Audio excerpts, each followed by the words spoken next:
Radovi na putnoj infrastrukturi se nastavljaju, pa tako u naselju Vrane je u toku priprema za asfaltiranje u zaseoku Andrići. To je upravo nastavak ovog prvog dela što ovih dana rađeno, to je put za Andriće. Gore imamo jedno veliko naselje gdje stvarno žive mladi ljudi koji su zaposleni tu u Arilju, ali ima i deo njih koji su ostali na selu i imaju poljoprivredna svoja gazdinstva i tu rade.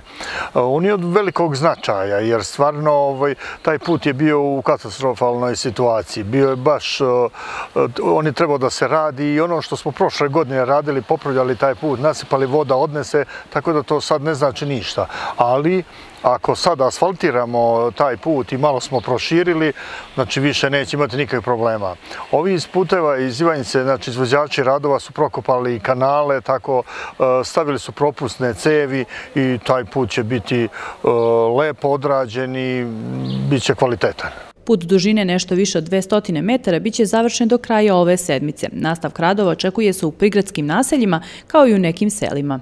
Prelazimo dalje, imamo ovdje u Piskavicama nekoliko putnih pravaca koji će se raditi.